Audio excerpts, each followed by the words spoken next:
taking a little bit of a walk, having a bit of a break during the production meeting that I did tonight. It's kind of hard to call it a meeting when you're not actually meeting with anyone. Um, when it's just you. Oh wow, that's actually really good lighting. Yeah, taking every once in a while, I like to sit down and assess the different shows that Frostworks makes, and kind of decide what the production of it should entail, not just from the actual physical creation of it, but the philosophy behind it, and to evaluate whether or not it's in line with the philosophy of Frostworks. I think the most important thing about what defines Frostworks is that what we make has some sort of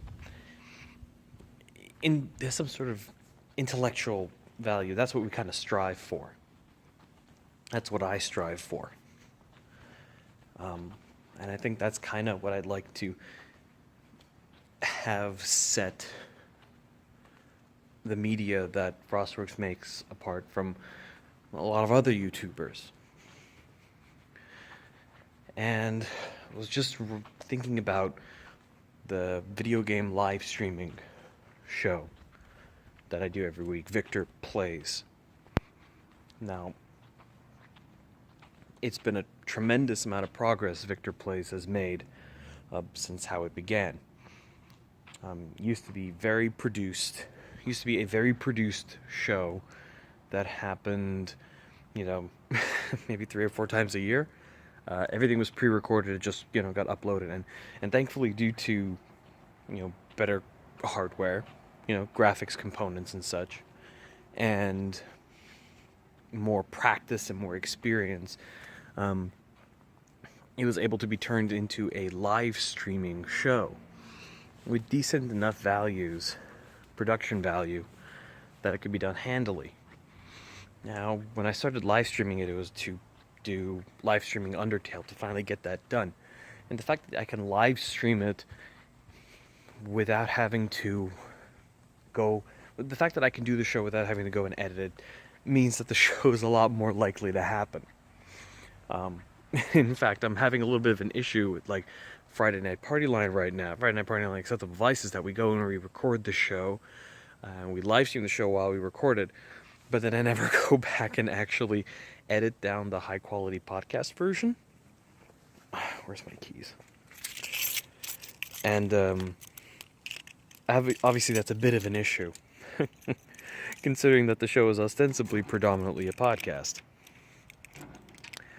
And so, in evaluating how I want Victor Plays, I kind of wanted to stop and think about what that show is supposed to do. Now, it could just be a show that I go and I, take the time to go play a video game, basically.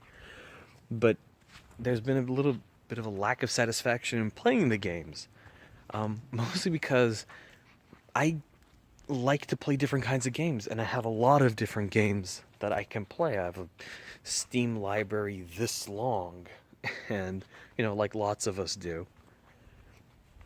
And I'm kind of disappointed that I have to stay on one game. That's not to say that the only gaming I do on Victor Plays that the gaming I do in Victor Plays is the only gaming that I do. That's patently false. But I do feel somewhat limited. And on the opposite side, sometimes I feel stuck. Like right now, we're playing Ace Academy, and it's not really my kind of game, I don't think. But I'm playing it because that's what we're doing on the stream. That's the game we're playing. And I also thought about what is this contributing? Frostworks stuff should always be contributing something to a conversation or providing information. And yeah, sure, tacitly doing a playthrough of a video game provides information in the form of people get to see the mechanics of the game. But on the other hand, I'm also not sure that I want to be showing the entire mechanics of a game, the entirety of a game on a playthrough. I feel that while it's absolutely the choice of the viewer whether or not they want to see all that, I feel like maybe offering it might be a little bit weird too.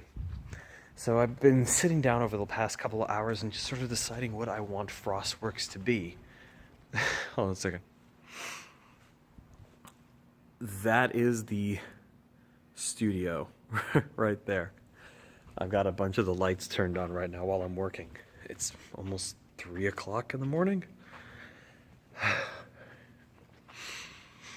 So I've come up with some new principles for Victor Plays to be founded on. Not founded on, obviously it's already going. You can't found something that's already going. But some new principles for Victor Plays to operate on. I think what I'm going to do is I'm going to turn it into a review show. A show where I can sit down and with the audience go through and experience like the first hour or so of gameplay and take the information, learn from that, and compare it to a list of criteria and stuff. You know, one of the things that I want to do is I want to look at the game and see, okay, how accessible is this game? And I don't mean from the, I can understand what the game is trying to do in terms of the concept and stuff. More actually in terms of accessibility, as in physical accessibility for those who have motor challenges and visual impairment and hearing impairment and cognitive impairment. How accessible is the game that way? And go through that whole process. I think it's an important thing to try to think about.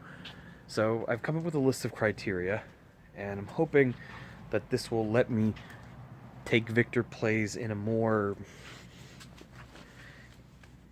interesting and a more contributive, is that a word? Contributive direction. Let's pretend it is a word. So that's the idea. Alright. I've gone on long enough, I think.